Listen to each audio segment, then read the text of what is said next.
Lanjut ya. Nah, kita masuk ke pembahasan berikutnya. Kalau tadi tentang konsep, konstruk, nah sekarang kita masuk ke variabel. Ya, nah ini mungkin yang apa istilah yang paling sering didengar adalah variabel gitu. Jadi mungkin kalau nanti kamu datang ke dosen apa untuk konsultasi misalnya atau apa untuk diskusi awal ya pasti ditanya variabelmu apa gitu. Nah, ini teman-teman nggak boleh bingung ya. Bu, ada yang ngomongin variabel, ada yang ngomongin konsep. Sebenarnya apa sih, Bu? Itu sama atau berbeda ya? Nah, sebenarnya adalah variabel itu ya adalah konsep gitu ya. Apa yang ingin kamu teliti gitu. Tapi dua hal ini berbeda ya. Nah, variabel itu adalah sorry. Ya. Variabel adalah konsep yang memiliki variasi nilai. Artinya apa? Variabel itu konsep yang kamu teliti, yang dipilih untuk diteliti.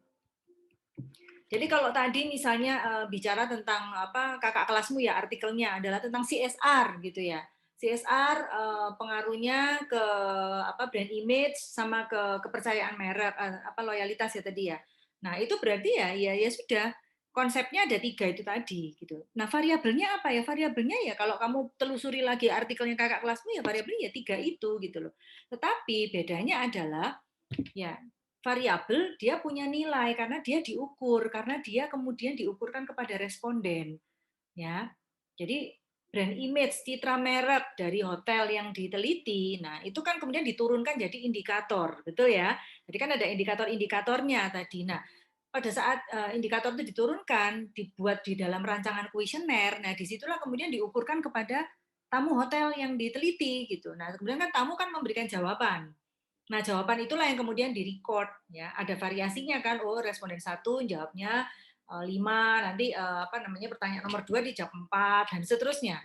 Jadi makanya di sini dibilang bahwa variabel itu adalah konsep sama. Jadi variabel dan konsep adalah sama. Bedanya adalah variabel konsep yang kita pilih untuk kita teliti, yang kita ukurkan kepada partisipan penelitian kita. Nah, karena kita ukurkan berarti dia punya variasi nilai gitu. Ya, jadi itu saja. Jadi bedanya cuma itu. Nah, variabel pada dasarnya adalah ini ya, jadi definisinya ya segala sesuatu yang berbentuk apa saja. Jadi boleh apa saja yang kita tentukan untuk kita pelajari, untuk kita teliti. Ya, sehingga apa? Sehingga diperoleh informasi tentang sesuatu tersebut. Ya, untuk kemudian kita tarik kesimpulan berdasarkan besaran nilainya. Jadi kalau contohnya tadi adalah citra merek ya toh. Ya citra merek ini ditanyakan dengan berapa pertanyaan? Oh, dengan 6 pertanyaan, Bu. Ya udah, 6 pertanyaan gitu ya. Nah, 6 pertanyaan ini ada di kuesioner gitu. Ya toh, ada di kuesioner ya, 1, 2, 3, 4, 5, 6. Ya, nah masing-masing ini kemudian ditanyakan ada indikatornya gitu kan. Nah, ada indikatornya apa? Indikator pertama apa? Indikator kedua apa? Indikator ketiga dan seterusnya. Nah, ini kemudian pada waktu dilempar ke responden ada nilainya. Kamu punya 100 responden, punya 200 responden, mereka pasti variasi ada, nilainya bervariasi pasti. Sehingga akhirnya dari rekapan jawaban responden terhadap variabel citra merek ini, kamu kemudian bisa mengambil kesimpulan, oh ternyata dari 200 responden ini ya toh bicara tentang citra merek hotel X. Nah, itu ternyata citra mereknya ini loh. Kalau tergantung kamu mau menarik kesimpulannya apa yang kamu cari, misalnya dari sisi min-nya misalnya ya, dari nilai ratanya. Ya udah oh rata-rata kamu ngukurnya dari 1 sampai 5, ternyata rata-ratanya itu cuma 2,85 misalnya. Berarti ini, oh berarti kamu bisa narik kesimpulan. Berarti citra merek dari hotel X, ya, yang saya gali atau saya ukur dari 200 responden penelitian saya, itu hasilnya adalah citra mereknya berarti tidak terlalu bagus. Karena dari 1 sampai 5, ternyata minnya, ya, ratanya hanya 2,85 gitu. Nah, itu contoh. Jadi kamu bisa tarik kesimpulan dari nilai yang ada ini dari variasi nilai dari variabelmu. Ya. Jadi gampangnya variable dari dua kata, vary and able. Jadi dia punya kemampuan untuk bervariasi nilainya. Karena apa? Karena memang itu kita ukurkan kepada responden kita, ya. Nah, yang melekat di teori namanya konsep gitu. Ya, yang kita ukurkan di lapangan sehingga keluar nilai karena variasi jawaban respondenmu, kita sebut variabel. Gitu ya. Jelas ya? Ya, jadi jangan bingung kalau ditanya, apa sih bedanya variabel sampai konsep? Ya sama. Hanya kalau yang variabel karena itu sudah dioperasionalisasikan di penelitian gitu loh. Ya. Sehingga dia akhirnya jadi punya variasi nilai karena kita memang ukurkan gitu. Ya. Memang betul misalnya kayak tadi ya konstruk tadi misalnya CSR itu kan konstruk tuh gitu kan. Ya, variabelnya apa? Ya bisa jadi turunannya gitu ya. CSR di bidang ekonomi, CSR di bidang sosial, CSR di bidang apa namanya? Lingkungan gitu ya. Nah, itu variabelnya bisa jadi 3. Jadi satu konstruk dia diturunkan jadi 3 variabel. Nah, itu bisa. Ya, tapi intinya ya dia konsep asalnya dari konsep yang punya variasi nilai gitu ya. Nah, ini jadi apa saja yang bisa disebut sebagai variabel? Nah, ini banyak hal ya, dikatakan apa saja tadi ya definisinya. Ya. Jadi bisa aksi atau action atau tindakan atau act ya. Misalnya tingkat produktivitas karyawan, tingkat keterlibatan konsumen dalam pembelian, apakah dia sangat terlibat atau dia pokoknya kalau beli produk itu tinggal ambil aja nggak usah mikir lihat merek. Nah, berarti kan keterlibatannya rendah gitu ya. Kalau kalian anak marketing kan belajar itu ya. Gaya kepemimpinan, leadership style. Nah, itu kan action, itu tindakan. Itu bisa jadi variabel, sesuatu yang bisa keluar nilainya, ada variasi nilainya pada saat kamu punya partisipan penelitian dan itu kamu ukurkan kepada partisipanmu gitu ya. Dengan indikator-indikator yang sudah kamu tentukan sebelumnya di dalam kuesioner ya. Variabel juga bisa sifat sopan, jujur, integritas, tegas, gitu ya, cepat, tepat, ya, ramah. Nah itu sifat, ya, ya itu bisa tuh kita ukur sebagai variabel tadi, ya, yang saya bilang bahwa di dalam ilmu sosial, ya. Nah ini apa namanya memang abstrak, jadi kita memang harus benar-benar apa namanya hati-hati waktu mengkalimatkan dalam apa waktu kita ngukur di kuesioner ya. Misalnya karyawan perusahaan Anda adalah orang-orang yang jujur. Nah, bagaimana kamu bisa tahu? Gitu. Indikator jujur itu kan masih abstrak tuh jujur. Ya, apa caranya ngerti jujur ya? Misalnya ya toh. Misalnya ya tidak pernah ada masalah kehilangan barang karyawan misalnya gitu. Oh, berarti nggak pernah ada. Berarti ini bisa jadi aman, bisa jadi ini jujur misalnya gitu ya. Nah, jadi apa nih indikatornya apa itu kamu harus harus breakdown ya. Itu nanti dari teori ya yang akan menuntun Anda ya. Jadi nggak bisa dikira-kira sendiri, nggak cuma sekedar logika.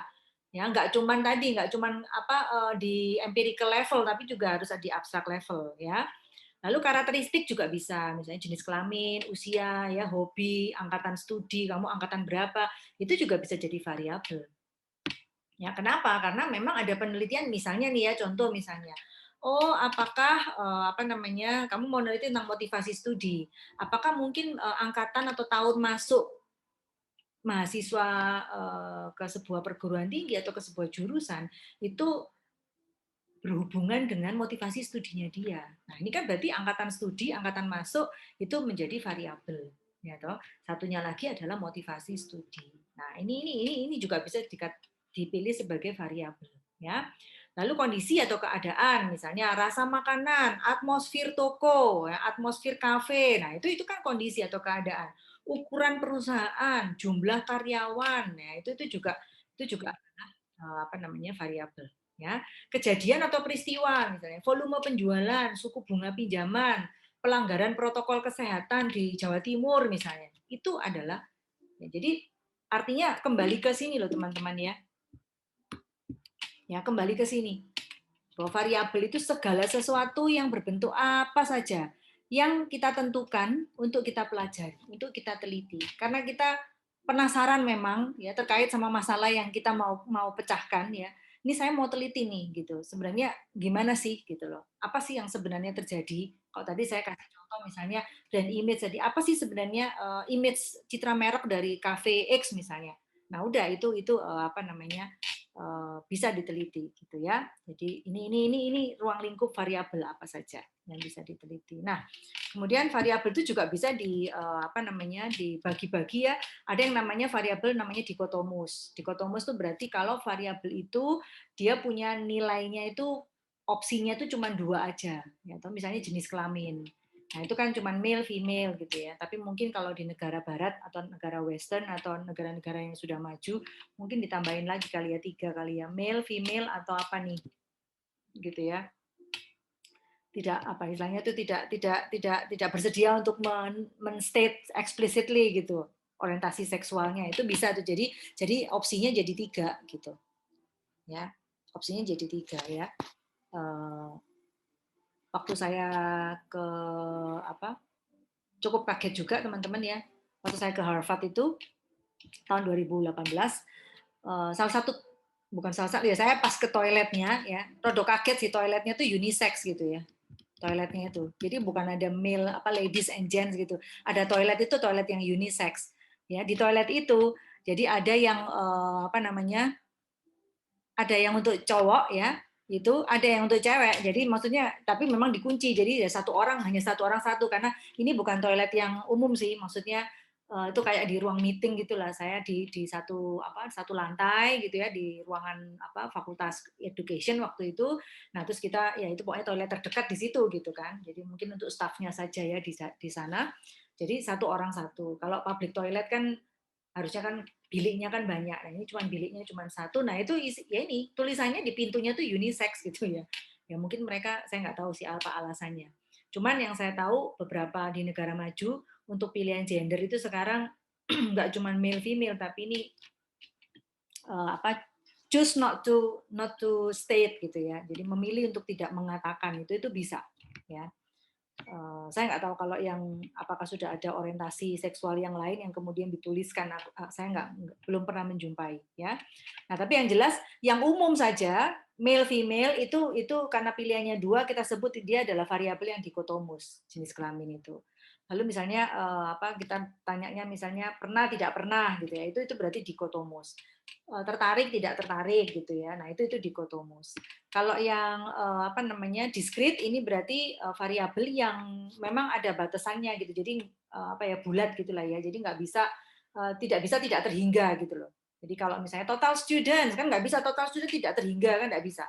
Total student misalnya nggak bisa dong, berapa total mahasiswa UK Petra? Oh, apa namanya 1000,32 gitu kan, nggak bisa kan, ya 1000 gitu kan. Jadi udah exact numbernya ya. Jadi bukan yang, nah kebalikannya adalah yang continuous ya. Kita bilang misalnya temperatur nih, berapa nih temperaturnya? Oh ya, temperaturnya 32,9 derajat misalnya gitu. Nah, itu kan bisa. Nah, ini variabel continuous ya. Usia berapa nih? Oh ya, 20 tahun lebih 10 bulan lebih 5 hari misalnya. Itu continuous ya. Kayak gitu. Ini sekedar tahu saja. Nah, kemudian yang berikutnya tentang variabel yang tidak kalah pentingnya adalah fungsi variabel dalam kaitannya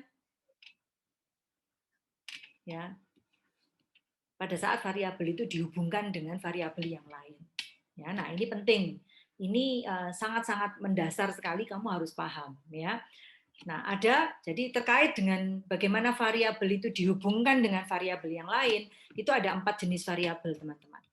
Ya. Yang pertama variabel bebas, kedua variabel terikat. Dari namanya saja kamu nggak usah hafalkan ya. Bebas itu berarti kan independen ya. Independen itu kan bebas ya. Lalu terikat itu berarti kamu depend on, karena kamu tergantung. Terikat itu kan kamu tergantung gitu ya. Jadi ada variabel bebas, ada variabel terikat, variabel tergantung ya. Ada independen, ada dependent. Namanya independen karena apa? Kenapa dikatakan independen? Karena dia bebas untuk mempengaruhi, bebas menjadi sebab. Ya, jadi naik turunnya dia itu akan mempengaruhi naik turunnya variabel yang lain gitu. Itu makanya disebut dia variabel bebas, variabel independen. Dia tidak dipengaruhi, justru dia yang mempengaruhi. Makanya disebut juga istilah lainnya di buku-buku Madpen, kamu nanti ya, ada buku Madpen yang mengatakan ini adalah variabel prediktor. Karena dia yang memprediksi naik turunnya dia itu memprediksi perubahan dari variabel yang lain. Nah, sebaliknya variabel dependen, variabel terikat itu variabel yang nilainya dia, naik turunnya atau besarannya dia itu dipengaruhi sama variabel lain gitu. Makanya disebut depend on. Jadi variabel dependen ini tidak akan bisa tiba-tiba muncul gitu loh. Pasti ada variabel pemicunya gitu ya. Pasti ada yang jadi provokatornya gitu loh, bahasa kalian begitu. Ada pemicunya. Makanya disebut sebagai variabel dependent karena depend on. Ya. Nah, yang ketiga ini variabel moderator. Moderator ini berarti keberadaannya dia bisa memperkuat, bisa memperlemah hubungan antara independen dan Dependen. Nanti saya berikan contohnya supaya lebih jelas. Pasti dengan contoh jauh lebih jelas. Nah, variabel perantara namanya aja perantara gitu kan. Nah, perantara ini kalau nggak ada dia, maka independen dan dependen ini nggak akan bisa bertemu gitu. Ibaratnya kalau kamu pacaran itu loh, siapa di sini yang jadian ya toh? Itu karena dicomblangin. Nah, siapa yo? Ada nggak? Atau banyak yang masih jomblo di sini? Ya? Ya, atau oh, enggak Bu, enggak pakai gitu-gitu, enggak pakai comblang-comblangan, saya nembak langsung gitu ya, enggak ada itu teman. Nah, kalau nembak langsung itu berarti enggak ada perantara ya. Tapi kalau kemudian ya kamu jadiannya itu kamu enggak kenal gitu loh ya dengan pacarmu yang sekarang itu kamu enggak kenal. Kamu kenalnya sama pacarmu itu ya karena ada somebody else yang mencomblangkan kamu. Nah, comblang itu yang disebut variabel perantara. Jadi dia itu harus hadir. Kalau dia tidak hadir, ya kamu tidak akan bisa jadi pacaran gitu. Kamu nggak akan bisa kenal gitu, nggak akan bisa kenal dengan sendirinya. Ya, nah itu variabel perantara. Gampangannya seperti itu. Kalau variabel moderator, nah ini berarti bisa jadi ini bukan comblang ya, tidak harus comblang gitu, tapi kehadiran orang lain, orang ketiga ini, nah itu bisa memperkuat, bisa memperlemah hubunganmu dengan pacarmu gitu ya. Nah, bisa jadi nih orang yang suka apa nih ngomporin, nah misalnya ya, nah bisa memperkeruh suasana, nah itu berarti kan memperlemah tuh. Ya, tetapi bisa jadi orang yang menguatkan, apa mengatakan hal-hal yang positif gitu ya, bahwa kalian tuh harus saling mengasihi, nah begitu begitulah ya. Nah ini kan mumpung barusan Valentine toh, nah ini berarti dia peran moderatornya justru memperkuat gitu ya, gitu teman-teman. Jadi gampangannya gitu aja ya, dikaitkan gitu pasti nanti mudah dipahami kalau gitu ya. Nah, lalu ini contoh yang real ya, yang di apa di empiris ya. Kalau tadi kan contohnya dalam kehidupan ya, apa pacaran ya, relasi kita dengan teman kita. Nah, kalau dalam konsep dilarikan ke konsep bisnis ya, maka contohnya adalah ya misalnya ini variabelnya X ya, yang independen biasanya simbolnya X, yang dependen simbolnya Y ya. Jadi misalnya kepuasan konsumen misalnya ya di misalnya kafe X misalnya. Nah ini kan tidak mungkin tiba-tiba konsumen itu puas dengan sendirinya, iya toh? Bener kan ya? Kan pasti ada pemicunya. Pemicunya apa? Oh pemicunya kualitas makanan yang enak, yang baik kualitasnya. Ya, jadi dalam hal ini kualitas makanan adalah independent variable. Ya. Jadi naik turunnya atau positif atau negatifnya kualitas makanan itu akan mempengaruhi kepuasan naik turunnya atau senang atau tidaknya konsumen. Ya, jadi ini dependent, ini independent. Bu, bisa jadi nggak, Bu? Kalau dalam sebuah penelitian tuh X-nya lebih dari satu ya bisa. Ya, ini contohnya yang bawah ini. Ya, toh? Kan konsumen di kafe itu nggak cuma puas dengan kualitas makanan, gitu. Makanannya enak, tapi layanannya judesnya nggak karuan, Bu. Nah, itu kan juga akhirnya, oh ternyata kualitas layanan juga bisa berpengaruh ya. Gitu. Nah, itu kamu masukkan sebagai X2. X1-nya adalah kualitas makanan. Misalnya kamu ketemu teori lagi, Bu, ternyata ada ya, Bu, X3, Bu. Ya, ternyata ini adalah physical environment misalnya. Atau dining environment-nya. Ya, oh ya nggak apa-apa silakan, ini berarti menjadi X3. Ya, tapi semua ini X1, X2, X3 adalah independent variable. Gitu ya. Jelas sampai di sini? Yuk kasih emoji kalau jelas. Yuk, kalau nggak jelas nanti tak ulangi lagi nanti ya, nggak selesai-selesai nanti ya, betul ya. Enggak. Ya kalau harusnya sih ya, kalau menurut saya sih harusnya jelas ya, gampang ini ya. Ini masih gampang nih ya. Oke. Nah, yang berikutnya adalah yang moderator ya sama intervening tadi ya. Kalau dikaitkan dengan contoh ini ya. Nah, ini kan hubungannya kan tadi ya, kualitas layanan dengan kepuasan konsumen misalnya. Nah, sekarang kehadiran moderator. Moderator di sini adalah jumlah pengunjung. Ya. Jadi gini, moderator ini ya moderating variable itu bisa hadir atau bisa ada, bisa tidak ada. Artinya gini, bisa tidak diteliti, bisa diteliti. Ya, tergantung gitu loh. Karena kadang-kadang misalnya kamu sebagai peneliti kamu gini, iya ya, kualitas layanan itu pasti sih ya, baik atau buruknya pasti akan mempengaruhi kepuasan konsumen, gitu. Tapi kamu mungkin penasaran dengan bagaimana kalau kita ukur jumlah pengunjung di restoran, ya? Apakah kalau pada saat kondisi restoran itu rame, ya toh, berarti kan jumlah pengunjungnya banyak nih ya toh. Bagaimana pengaruh kualitas layanan ke kepuasan? Atau kalau sebaliknya, kalau jumlah pengunjungnya itu sedikit gitu ya, bagaimana kualitas layanan ke kepuasan?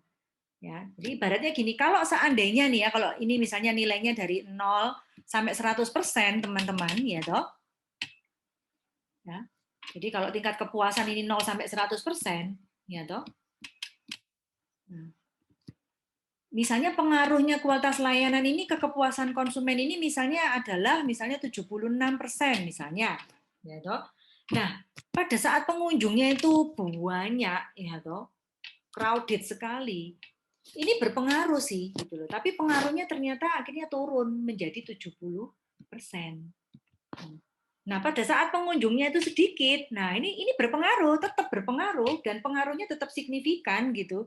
Nah, tetapi ini kalau pengunjungnya itu sedikit, kebetulan sedikit, dia bisa memberikan layanan yang lebih perhatian kepada, lebih empatetik kepada pengunjung sehingga ini kemudian kepuasannya bisa jadi 82%. Oh, artinya ya toh, jumlah pengunjung ini punya peranan sebagai moderating yang signifikan. Gitu loh. Ya, jadi dia signifikan sebagai variabel moderasi. Pada saat jumlah pengunjung banyak, dia akan menjadi variabel moderasi yang memperlemah karena dia menurunkan pengaruh kualitas layanan ke kepuasan. Tapi pada saat jumlah pengunjung sedikit, dia menjadi moderasi yang menguatkan gitu. Ya. Tapi boleh nggak Bu, ini saya nggak neliti jumlah pengunjung? Boleh, nggak masalah. Kamu neliti ini tok ya sudah, ini secara teori ya wis apa istilahnya itu sudah bisa divalidasi lah ya gitu loh. Sepertinya ya kayak gitulah istilah bahasa sederhananya. Tapi kalau kamu penasaran gitu ya, apakah jumlah pengunjung itu memang betul-betul bisa ada dampaknya ya ke kualitas layanan dan tingkat kepuasan pelanggan saya, maka silakan masukkan itu sebagai moderating variable. Ya, Bu, saya nggak mau lihat jumlah pengunjung, Bu. Saya mau lihat lamanya bekerja karyawan saya. Boleh, lama bekerja karyawan, ya toh. Kalau karyawanmu senior dengan karyawanmu junior ya opo. Nah, kamu lihat. Oh, ternyata kalau karyawannya semakin dia lama bekerja sudah senior, sudah cakap, pengalamannya sudah banyak. Nah, ternyata tuh kualitas layanannya itu pengaruhnya bisa 85%. Tapi kalau masih junior, nah layanannya bisa memuaskan, tapi ternyata nilainya cuma 6% misalnya begitu. Nah, berarti kan ini sama juga lama bekerja karyawan itu juga sebagai moderating yang signifikan. Ya. Sebaliknya, kamu bisa mengatakan, loh Bu, ternyata saya ukur baik karyawan junior maupun senior itu nggak ngaruh kok Bu terhadap kualitas layanan pengaruhnya ke kepuasan. Nggak signifikan kok Bu ininya gitu ya. Ya berarti Anda bisa mengambil kesimpulan bahwa oh lama bekerja karyawan itu tidak menjadi variabel moderating yang signifikan mempengaruhi. Berarti nggak istilahnya nggak ada dia pun juga nggak apa-apa gitu loh. Kualitas layanan udah memang ya biasa gitu ya. Nah, itu variabel moderating, teman-teman. Ya. Nah, yang variabel intervening, nah ini tadi kebalikan dari variabel moderating. Dia harus ada, ya. Nah, ini saya ngambil contoh ya, karena tadi kan kita contohnya adalah kualitas layanan pengaruhnya ke kepuasan, betul ya. Nah, sekarang saya tambahkan satu variabel lagi, yaitu kesetiaan pelanggan. Ya. Nah, artinya apa? Pelanggan tuh nggak mungkin bisa setia kalau dia istilahnya gini, nggak ada dia puas atau nggak puas itu dia nggak ada di sini dulu. Dari kualitas layanan tiba-tiba langsung jadi kesetiaan tuh nggak mungkin. Pasti ada satu kondisi psikologis yang harus dirasakan oleh pelanggan, oleh konsumen. Apakah dia puas atau nggak puas. Untuk kemudian dia menjadi setia atau tidak setia. Gitu loh. Nah, artinya kepuasan ini harus hadir dulu, Bu, sebelum kesetiaan. Apakah kepuasan itu berarti kalau saya ngomong kepuasan berarti bisa jadi ini puas, bisa jadi nggak puas loh ya. Jadi artinya kondisi kepuasan itu, kondisi psikologis konsumen itu mengevaluasi kinerja layanan dari restoran atau dari jasa itu harus ada dulu. Baru dia bisa memutuskan saya mau setia mau nggak setia sama sama merek atau sama apa namanya restoran tersebut gitu. Ya. Halo, apakah suara saya jelas? Jelas ya? Soalnya di layar saya ada Jelas, bilang Bu. unstable, ada keluar notifikasi unstable. Jelas ya? Nggak putus-putus ya? Nggak putus-putus kalau gitu Pak saya. Agak putus-putus.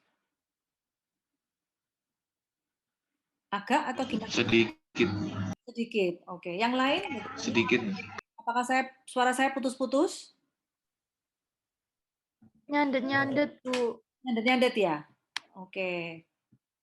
Itu Angela, ada 2 orang. Apakah yang lain juga sama? Suara saya, halo? Masih bisa terdengar kok, Bu. Tapi sedikit putus-putus, Bu. Memang sedikit putus-putus. Kayaknya sekarang udah nggak apa-apa, Bu. Oke. Ya. Oke, ya. Anda kalau misalnya saya putus-putus, bilang ya. Soalnya tadi saya keluar notifikasi memang unstable, tapi sekarang memang udah enggak. Ya semoga enggak ya. Nah, oke, sampai di sini kira-kira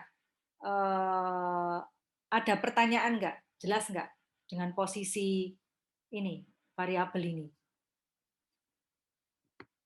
Ini pasti keluar di UTS, pasti. Nah, karena apa? Karena ini salah satu Anda nanti membuat skripsi, kalau penelitian kamu pendekatannya kuantitatif ya, nah pasti Anda akan melibatkan, kamu nggak mungkin cuma meneliti cuma satu variabel saja. Kalau pendekatanmu kuantitatif, kamu pasti diminta untuk ini variabel ini, konsep ini itu berhubungan dengan apa? Ya, misalnya diasosiatifkan begitu. Nah, Anda harus paham, oke, yang mana yang independen, mana yang dependen. Saya perlu ada kehadiran moderating nggak? Perlu kehadiran intervening nggak? Nah, seperti itu. Ya, jadi mulai sekarang tuh dan banyak fenomena di sekitar yang terjadi, kayak tadi contohnya, ya, kepuasan pelanggan itu kan nggak cuma kualitas layanan, kan juga kualitas produk. Tapi juga ada loh teorinya yang ngomong juga dining environment. Nah, berarti kan sudah 4 variabel yang kamu teliti. Nah, 4 itu posisinya gimana? Dependent, independent, atau ada intervening enggak? Ada moderating enggak? Nah, itu Anda harus paham, makanya harus paham dulu. Ya. Oke, ada pertanyaan sampai di sini? Halo? Ada enggak?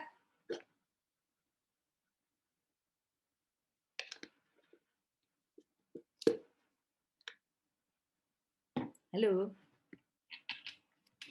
Ini saya bertanya pakai bahasa Indonesia loh ya. Belum, Bu. Belum ada ya? Oke. Oh, Ya, saya lanjut ya. Ini kok data. Ini kenapa ini? Oh ya. Oke. Nah, sekarang Nah, kembali ke artikel kita tadi ya. Nah, silakan kalau menurut Anda ya. Nah, variabel yang diteliti sama kakak kelasmu ini, nah itu posisi atau hubungannya gimana? Independen-dependen kah? Hanya itu atau apa nih? Ada yang bisa nebak nggak? Ya, kamu langsung lihat modelnya ya, model dari ini ya. Langsung dilihat. Kalau gampang untuk menebak itu langsung lihat modelnya, gambar modelnya. Ya toh. Nah, udah lihat ini gambar modelnya. Oke, ini kira-kira dengan hubungan seperti ini, kira-kira CSR itu variabel apa, teman-teman? Independent, dependent, moderate. Independen. Independen. Independent, betul, Natania ya. Oke. Terus, customer loyalty? Dependen. Customer loyalty dependent. Lalu brand image? Dependen. Apa, Nat? Dependen. Dependent Bagi CSR, tapi independen bagi customer. Ya. Bisa. Ya, betul. Jadi brand image itu dia menjadi variabel dependent bagi CSR. Artinya gini,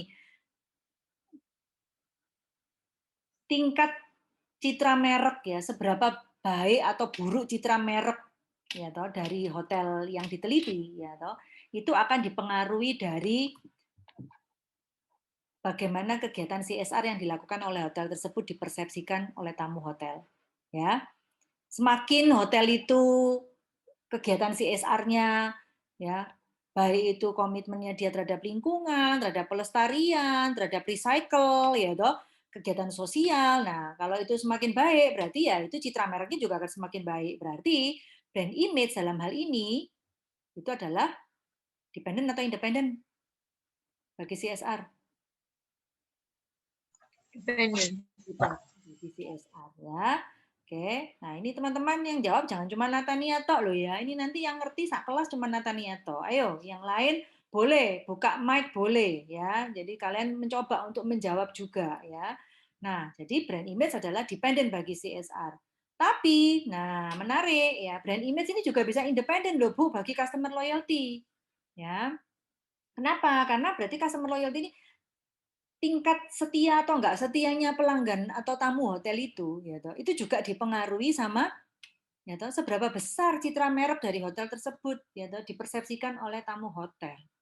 Semakin hotel itu citranya baik, ya orang itu juga akan apa ya lebih ingin untuk menginap kembali, untuk ya merekomendasikan, ngomongin hal-hal positif gitu ya.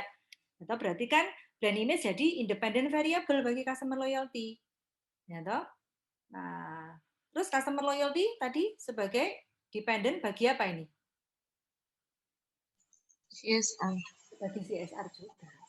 Ya. Nah, oke, ini jadi posisi kalau independen dependent Anda sudah paham. Tapi ada satu lagi. Ini kira-kira jenis hubungan yang seperti apa ini? Moderating atau intervening? Intervene. Ini adalah jenis hubungan intervening, ya. Jadi artinya gini, tidak mungkin tiba-tiba CSR itu tiba-tiba langsung membuat pelanggan itu loyal. Dia CSR yang dilakukan hotel itu pasti akan membentuk citra tersendiri dari tamu terhadap hotel tersebut, ya toh.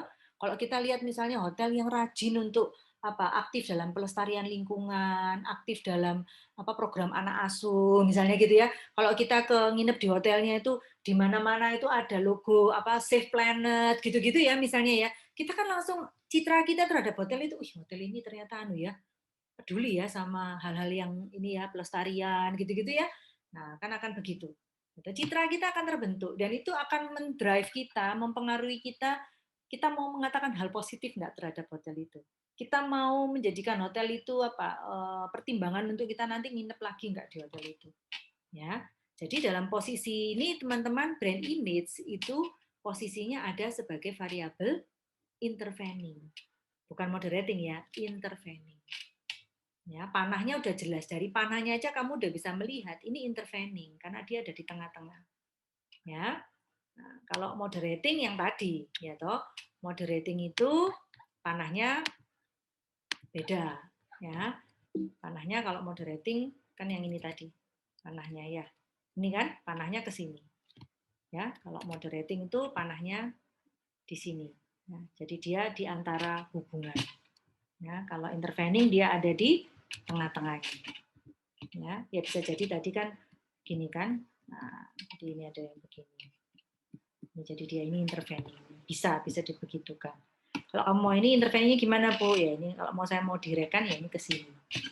Ya. Oke.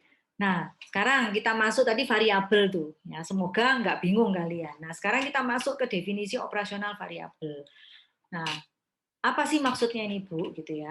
Nah, definisi operasional variabel ini diperlukan, ya toh, perlu dibuat oleh kita peneliti untuk menyamakan persepsi antara kita dengan pembaca, terutama dengan pengujimu.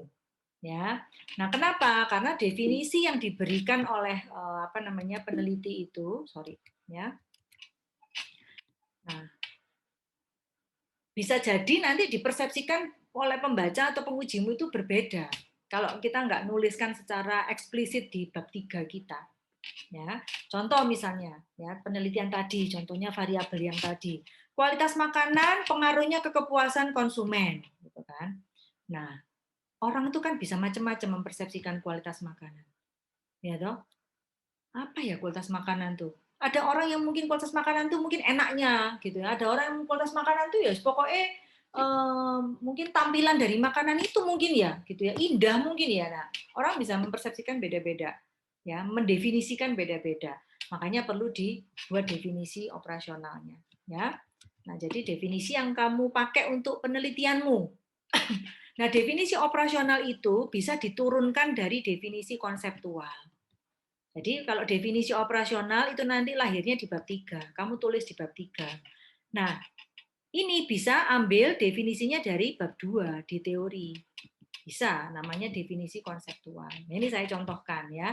Contohnya adalah kualitas makanan ya toh merupakan nilai dari karakteristik-karakteristik yang dimiliki oleh suatu hidangan dan dapat dirasakan oleh individu yang mengkonsumsinya. Nah, ini definisi secara teori. Ini kita ambil dari bukunya Atkins sama Bowler ya. Nah, buku tentang food quality. Nah, ini jadi kualitas makanan didefinisikan sebagai karakteristik yang dimiliki oleh ya toh suatu hidangan dan dapat dirasakan, jadi dapat dirasakan. Nah, kalau mau definisi operasionalnya gimana? Ini untuk penelitian kamu, ya toh, didefinisikan nilai dari karakteristik-karakteristik hidangan dari restoran XYZ. Kenapa kok ada keluar restoran XYZ? Ya kebetulan topikmu adalah objekmu adalah restoran XYZ. Kalau misalnya hidangan dari misalnya kamu adalah kafe, ya kamu keluarnya kafe ABC gitu. Berdasarkan penilaian pengunjung restoran XYZ yang mengkonsumsinya. Jadi definisi operasional lihat bedanya. Kalau di definisi konseptual benar-benar itu teori, nggak ngomongin soal restoran X atau restoran A, nggak. Secara konsep. Tapi begitu masuk definisi operasional, kamu harus kaitkan itu tarik ke penelitianmu. Kalau penelitianmu restoran XYZ, berarti restoran XYZ. Kalau penelitianmu pengunjung restoran, kamu harus ngomong itu pengunjung restoran yang menilai dari kualitas makanan itu. Sehingga akhirnya penguji, pembaca itu nggak lari kemana-mana. Oh, maksudnya ini toh. Ya, maksudnya definisi. Ya, misalnya produktivitas kerja karyawan itu bisa dimaknai macam-macam itu. Ya, toh. Kalau produktivitas kerja aja kan itu rumusnya kan adalah berapa banyak output ya bisa dihasilkan dari input ya, dari resources yang dimiliki. Nah, itu orang bisa mempersepsikan beda-beda. Bisa mempersepsikan resources itu berarti jam yang dia miliki. Ya, satu shift dia bekerja berapa? Kalau itu di hotel ya, housekeeper ya misalnya ya, gitu. 8 jam dia kerja satu shift, dia bisa bersihkan kamar berapa banyak. Ya. Standarnya misalnya saya 20 kamar tuh, 8 jam ya. Misalnya satu shift ya, misalnya 20 kamar. Gitu. Nah, berarti kalau dia kurang dari 20 berarti dia tidak produktif. Nah, hitungannya berarti cuma berdasarkan kamar yang berhasil di make up ya, yang berhasil dibersihkan ya, dirapikan sama jam kerja. Padahal mungkin produktivitas tidak hanya itu. Bagi kamu menilai produktivitas karyawan itu, Bu. Gitu loh. Saya pakai teori yang lain. Lah, ya nggak apa-apa. Nggak salah. Kamu nggak salah, asalkan kamu jelaskan. Kalau kamu nggak jelaskan, nggak kamu definisikan, kamu jadi salah. Ya. Jadi ini yang tolong dicatat, ini yang sering miss di anak-anak mahasiswa itu seperti itu. Ya, sering tidak didefinisi operasionalkan di bab 3-nya. Gitu ya. Oke. Nah, lalu yang berikutnya adalah indikator empiris. Nah, indikator empiris adalah nilai real atau nyata dari sebuah variabel yang dapat dengan mudah ditangkap oleh panca indera, dapat dengan mudah langsung diukur. Ya, nah indikator empiris ini dibuat untuk memudahkan pengukuran. Karena variabel tadi kalau di ilmu sosial kita kadang-kadang sifatnya abstrak. Ya, contoh misalnya langsung aja nih sama contoh ya. Misalnya nih kualitas makanan, kita kan juga bingung ya. Apa ya kualitas makanan itu ya? Tanda bahwa makanan atau indikator bahwa makanan itu berkualitas. Nah, kan orang bisa macam-macam tuh persepsinya. Iya toh? Kalau saya tanya sama Jason misalnya, Jason gitu loh, bagi kamu makanan dikatakan berkualitas itu kalau apa? Mungkin Jason langsung, oh ya kalau rasanya Bu gitu ya, enak gitu. Nanti sama si Alvin misalnya tanya gitu, Alvin makanan dikatakan berkualitas menurut kamu apa? Kalau saya ya porsinya Bu, pokoknya wakeh gitu, rasanya itu gak penting. Nah itu kan orang bisa macam-macam gitu loh. Nah jadi artinya apa? Oh iya ya, berarti memaknai kualitas makanan itu bisa beda-beda, indikatornya bisa beda-beda. Ya ayo gitu kita ukurkan karena kamu meneliti tentang kualitas makanan sebagai salah satu konsep yang kamu teliti, ya ukurlah benar-benar makanan dikatakan berkualitas itu apa indikatornya. Indikator itu kan tanda ya, sign ya, atau apa tanda makanan berkualitas. Nah, kamu harus balik ke teori tadi, level abstrak itu harus dipakai, baca teorinya. Ya, kalau dari Atkins sama Bowler tadi, mereka paling tidak 1 rasanya, 2 appearance-nya, 3 freshness-nya, 4 temperaturnya. Dia malah nggak ngomongin porsi loh. Ya, karena porsi itu kan relatif, gitu kan? Ya toh, tapi tampilan, freshness ya harus fresh, makanan tuh harus fresh. Ya, itu dikatakan makanan berkualitas. Temperatur harus sesuai dengan jenis makanan yang disajikan. Ya, kalau memang sup ya berarti harus hot. Nah, itu baru dikatakan berkualitas gitu kan. Kalau misalnya rasa makanan, kalau memang rasa makanannya dia memang misalnya Sichuan ya berarti harus pedas. Masa Sichuan rasanya manis. Nah, itu berarti kualitas. Gitu loh ya. Jadi nah ini yang kalau ini kamu tanyakan ya toh kepada 200 responden misalnya responden kamu, ya mereka akan sama nih pengukurannya rasa, tampilan, kesegaran sama temperatur. Kalau kita kembali tadi ke slide depan saya tadi ngomongin paradigma tadi ya, ngomongin paradigma, kelompok positivisme mereka akan ngomong ya ini pengukuran yang objektif untuk mengukur kualitas makanan. Tapi kalau golongan post-positivism teman-teman, oh itu subjektif. Nggak usah digiring mereka itu ngomongin kualitas makanan, biarkan mereka bercerita sendiri. Gitu. Bagi orang yang mengutamakan tentang nutrisi, mereka ngomong makanan berkualitas tuh kalau komposisi gizinya itu seimbang. Gitu ya. Beda kalau sama kamu mahasiswa, yang penting wake bu, wis gak peduli aku bu, ini ya rasa lah, freshness lah, wis gak peduli. Subjektif, gitu. Itu positivism, ya. Jadi nah seperti itu. Jadi ini indikator empiris harus muncul. Indikator empiris ini teman-teman, ini yang akan muncul di kuesioner. Kalau kamu pakai pendekatan kuantitatif. Ya, jadi ini pertanyaan nomor 1, pertanyaan nomor 2, pertanyaan nomor 3, dan seterusnya. Ya. Oke, nah sekarang coba cari lagi di artikelmu tadi, ya, indikator empiris dari masing-masing variabel yang diteliti. Yuk, silakan langsung dilihat dari itunya teman-teman.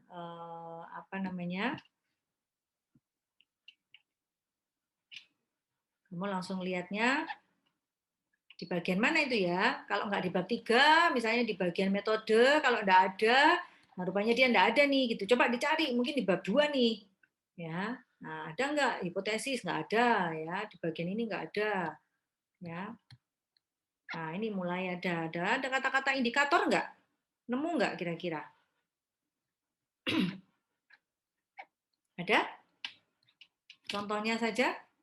Siapa yang mau coba? Jawab. Velia, Bu. Siapa? Velia ya. Silakan, Vel. Itu yang ABCD itu bukan? Itu indikatornya apa, Vel? Ini dimensi ekonomi. Ya udah jelas nih. Dimensi ekonomi diukur dengan indikator sebagai berikut. Nah, ini sudah jelas, ini adalah indikator empirisnya. Dan seterusnya, dimensi sosial ditunjukkan dengan indikator sebagai berikut, gitu ya. Ya, meskipun memang mungkin harusnya yang paling ideal itu ditaruh di bab 3 ya, karena ini mungkin masih secara teori, kata-katanya juga masih kata-kata yang sangat teoritis ya.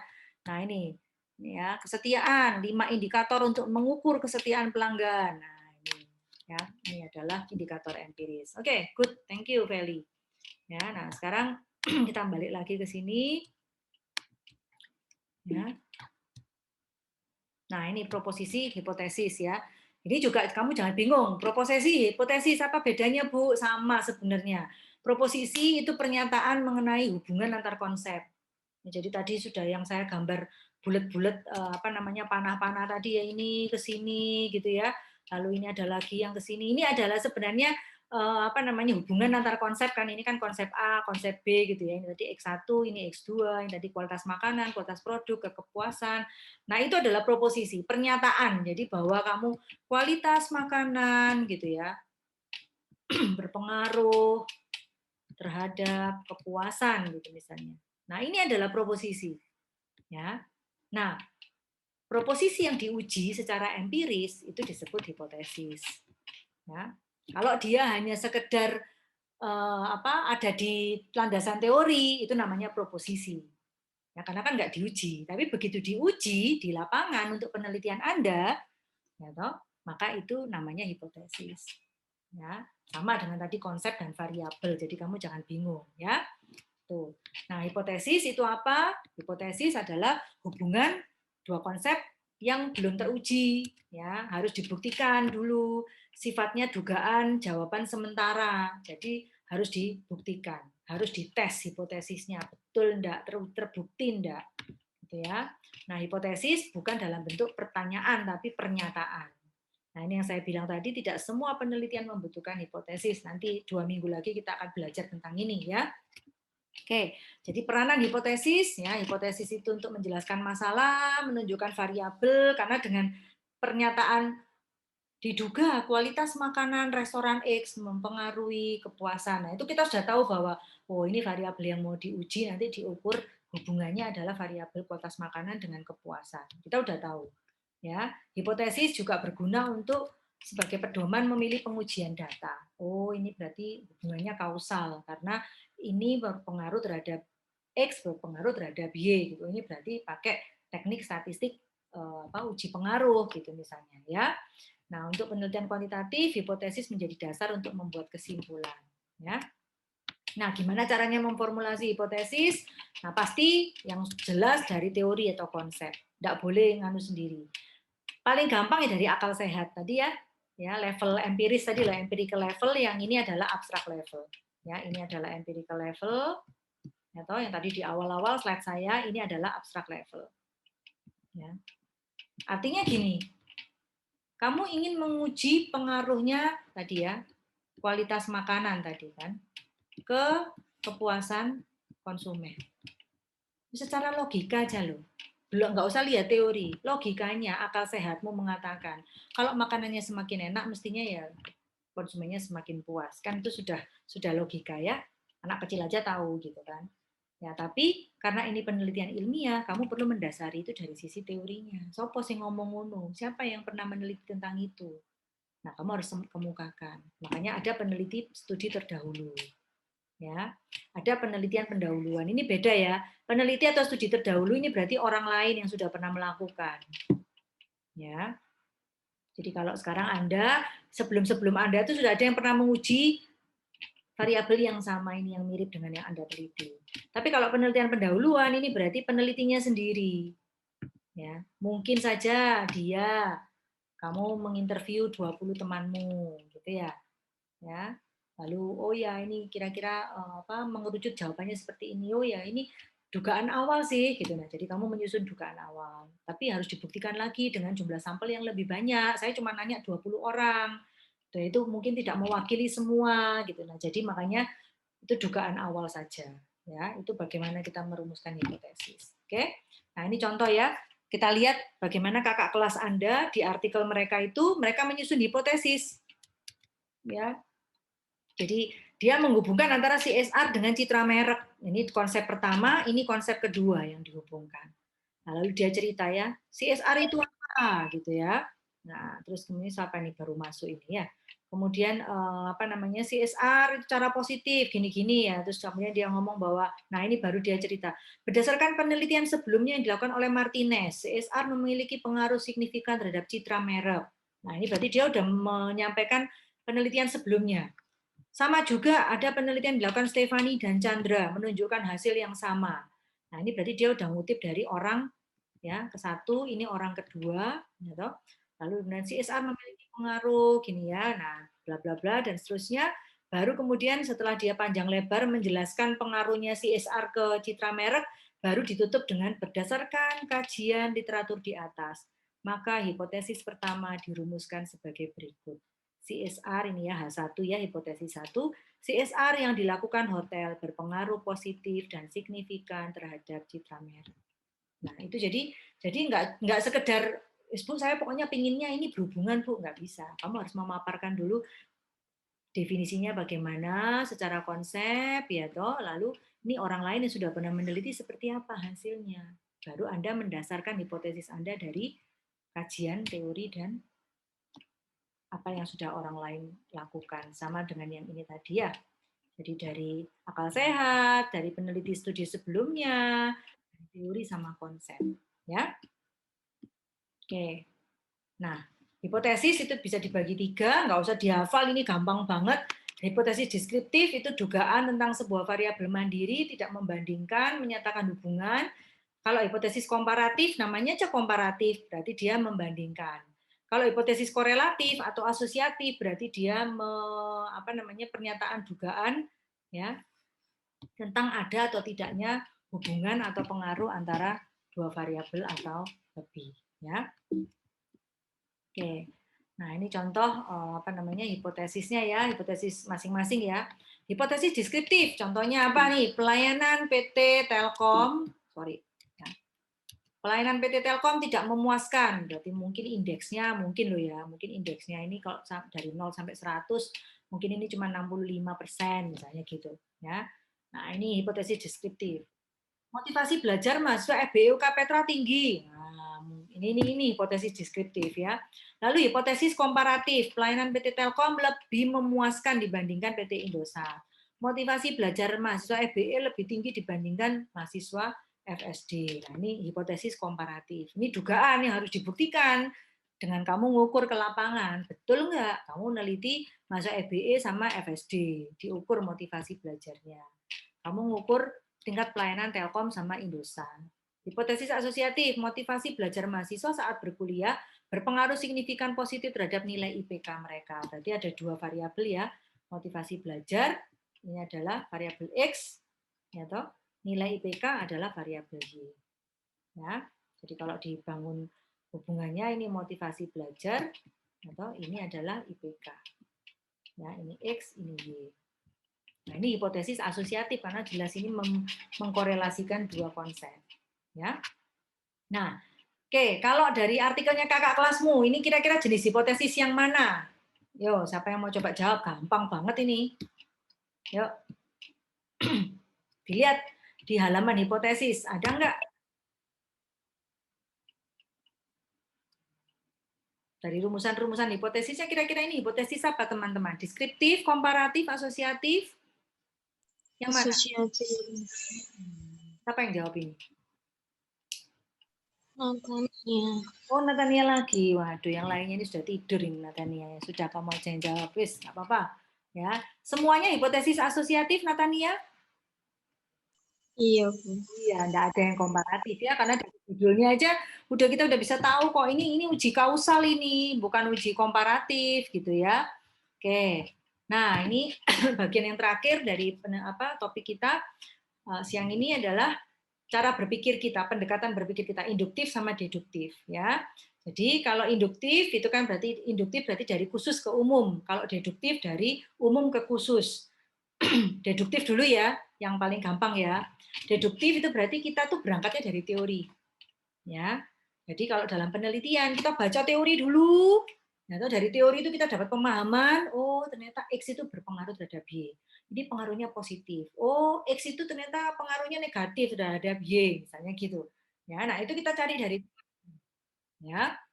Kita dapat dari teori, lalu kita menyusun hipotesis. Hipotesis itu kita ujikan, ya, kita lakukan penelitian di lapangan, kita ujikan, terbukti enggak, baru kita kemudian ngambil kesimpulan, oh iya, untuk kasus di PT ABC ternyata dugaan saya ini, gitu ya, sudah terbukti. Berarti ini mengkonfirmasi teori yang ada. Nah, ini deduktif. Tapi kalau induktif itu berangkatnya bukan dari teori, teman-teman. Berangkatnya dari observasi di lapangan. Jadi ini berangkatnya dari lapangan dulu. Dari lapangan, kemudian dia melihat pola, ya toh, dari fakta-fakta yang ada, yaitu fakta-fakta di lapangan, dia melihat polanya, melihat fenomenanya, nah kemudian dia menyusun dugaan. Baru kemudian dilakukan penelitian, baru kemudian hasilnya itu bisa membentuk satu teori yang baru, gitu ya. Satu konsep yang baru yang digagas, yang diusulkan. Nah itu induktif, ya. Jadi kalau diibaratkan ya, kalau deduktif itu para ilmuwan, para filsuf ya, Aristotle itu. Jadi semua berangkat dari teori gitu ya. Tapi kalau induktif itu nah ini ya. Ibaratnya tokohnya adalah Sherlock Holmes. Ya, jadi detektif itu kan tidak berangkat dari teori, tidak. Dia selalu melihat fakta yang temuan di lapangan di TKP. Itu puzzle-puzzlenya itu dikumpulkan sama dia, kemudian dia baru dari situ dia menyusun dugaan kira-kira ini dia lihat polanya, dia susun dugaan, baru kemudian dia bisa oke, ini kayaknya seperti ini. Ya, terangkailah dia teori, oh ini teorinya seperti ini. Nah, baru dia kemukakan pandangan-pandangannya dan ya betul dia bisa memecahkan masalah. Sama-sama bisa memecahkan masalah tapi pendekatan berpikir ilmiahnya berbeda. Ya. Nah, masalahnya sekarang, Bu, ini yang kita pakai yang mana kalau kita meneliti? Pakainya dua-duanya. Ya, berpikir induktif Anda pakai pada saat Anda nulis bab 1 di latar belakang masalah. Latar belakang masalah itu kan kamu cerita. Itu nanti kamu lihat, makanya tadi saya bilang kalau kamu udah baca artikelnya kakak kelasmu yang saya kirim tadi, ya paling tidak Anda sudah punya bayangan gitu loh. Dia cerita apa sih? Kenapa dia neliti tentang CSR, tentang citra merek gitu ya di hotel kebetulan Pop Hotels ya. Nah, karena dia cerita gitu bahwa fakta bahwa hotel itu sekarang persaingannya luar biasa gitu ya. Bersaing itu sekarang dan di satu sisi kesadaran konsumen itu sekarang tinggi gitu kan. Untuk bisa menarik hati pelanggan itu tidak cukup cuman promosi-promosi tapi juga harus ada aktivitas yang kepedulian terhadap lingkungan, salah satunya dengan CSR. Nah, jadi dia berangkat dari fakta bahwa persaingan itu tinggi, jumlah hotel meningkat, nah gitu-gitu. Dia berangkatnya dari situ, dari fakta yang ada, fenomena khusus. Baru dia membangun teori, ya bahwa oh CSR itu ternyata gitu ya, salah satu cara untuk bisa bertahan dalam persaingan, untuk menarik, membuat pelanggan itu loyal gitu, karena dia punya image yang baik terhadap hotel yang melakukan CSR. Nah ini kemudian jadi dia berangkat dari fakta di Surabaya, di Jawa Timur, lalu dia tarik sebagai teori. Nah, ini dia gambarkan itu dengan bagus di bab 1. Jadi berpikir induktifnya berangkat dari fakta-fakta yang ada. Berangkat dari hal-hal yang konkret. Ya, kamu baca kompas.com, kamu baca Line Today gitu ya. Saya tidak melarang Anda baca Line Today ya, saya pun baca Line Today ya. Nah, tetapi ya kamu menyaring gitu mana yang kamu baca. Kalau misalnya terkait dengan ini topik yang perilaku konsumen yang memang lagi menarik untuk dikaji saat ini gitu terkait pembelian apa misalnya. Nah, itu kamu berangkat dari fakta yang ada kan? Kamu kumpulkan masing-masing fakta-fakta yang ada itu sehingga membentuk fenomena. Nah, itu kamu ceritakan di bab 1. Itu pola berpikir induktif. Ya, dari situ kemudian kamu cari kalau secara teori kenapa kok bisa begini ya? Apa yang menyebabkannya? Nah, itu kamu berangkat secara induktif. Ya. Sedangkan sedangkan deduktif itu kamu pakai pada saat kamu menyusun bab 2. Karena di bab 2 itu kan kamu menyusun teori semua. Nah, berarti kamu pakainya pendekatan deduktif, ambil grand teorinya. Teori besarnya apa? Nah, sama nyusun bab 4. Nanti waktu kamu membahas hasil penelitianmu. Itu kamu harus ambil dari teori. Nggak bisa cuman feeling saya begini, nggak bisa. Harus dari teori yang ada. Ya, oke teman-teman. Itu ya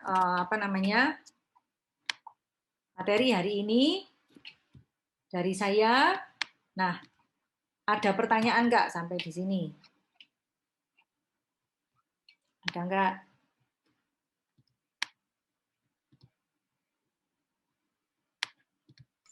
Saya mau tanya, Bu. Ya, silakan. Tentang H1, H0, kalau yang H1 itu selalu yang positif gitu. H1 selalu positif. Maksudnya positif di sini apa, Non? Berpengaruh. Oh, Yang oke. H1, oke, thank you. Pertanyaannya bagus banget ya. H1 itu biasanya adalah hipotesis yang ingin kita sebagai peneliti yang kita punyai, yang kita ingin istilahnya apa ya? Kita pegang sebagai ini loh yang saya mau buktikan gitu loh. Ya, jadi kalau terkait sama tadi contohnya misalnya kualitas layanan pengaruhnya terhadap kepuasan pelanggan gitu ya. Nah, ya berarti kita pegang di H1. H1-nya adalah memang kualitas layanan secara teori semakin baik kualitas layanan ya berarti konsumennya bisa semakin puas gitu loh. Nah, itu biasanya memang kita rumuskan sebagai H1.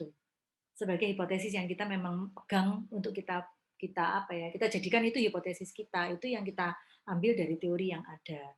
Nah, H0-nya itu biasanya adalah ya lawannya gitu kan. Yang kalau ini berpengaruh signifikan, ya H0-nya berarti tidak berpengaruh gitu. Ya. Jadi biasanya peneliti yang mau dibuktikan, yang mau diterima biasanya adalah H1, tapi kan nggak mesti ya. Kadang-kadang ternyata nggak diterima, Bu. Yang terbukti adalah kualitas layanan ternyata nggak berpengaruh ke kepuasan. Dan itu bisa terjadi loh teman-teman ya. Ya, nanti pada saat kita khusus membahas tentang pengujian hipotesis ya setelah UTS, nanti saya akan jelaskan kepada teman-teman bahwa hipotesis yang tidak terbukti itu bukan berarti akhir dari segalanya, akhir dari dunia ini, bukan ya. Bukan berarti penelitianmu salah, bukan. Ya. Banyak hipotesis yang tidak terbukti. Loh Bu, berarti kan teorinya yang salah, wong saya nyusun hipotesisnya dari teori gitu kan. Enggak ya. Kalau saya berikan teasernya di sini ya di pertemuan ini, maka jawabannya adalah karena penelitian kita memang hipotesisnya kita kembangkan dari teori. Tapi penelitian kita itu kan konteksnya lokal. Benar ya? Ada banyak hal-hal yang bisa mempengaruhi hasil yang kita temukan di lapangan. Ya, bisa jadi nah temuan-temuan lokal atau konteks lokal yang terjadi di lapangan itu yang kemudian mengintervensi atau itu yang kemudian berkontribusi, bukan mengintervensi, sorry, berkontribusi terhadap kenapa hipotesisnya tidak terbukti di konteks penelitian kita. Nah, justru itu yang kamu harus bisa menjelaskan dalam hasil penelitianmu nanti. Kamu harus bilang bahwa betul tidak mengkonfirmasi teori yang ada, tidak terbukti. Nah, bisa jadi ini disebabkan karena misalnya ya, contoh misalnya adalah karena karakteristik respondennya. Misalnya begitu ya. Respondennya didominasi oleh anak muda yang perilakunya begini pembeliannya. Dan itu rasanya tidak apa ya istilahnya kalau dalam konteks teori ya teori rasanya kok nggak sama memang gitu. Makanya temuannya jadi berbeda. Oh, itu kalau kamu bisa menyatakan demikian, teman-teman, menjelaskan, menjustifikasi ya, bahasa kerennya itu bisa menjustifikasi, wah itu bagus banget. Ya. Jadi jangan panik kalau kemudian hipotesismu ditolak, tidak terbukti, terus kamu akhirnya bawa otak-atik datamu supaya hipotesismu diterima. Oh, itu malah kamu keliru banget. Ya. Jadi seperti itu. Gitu Natania ya. Iya, Bu. Makasih. Oke, ada lagi teman-teman yang mau nanya? Ada? Tidak ada? Oke, kalau nggak ada, saya akhiri ya.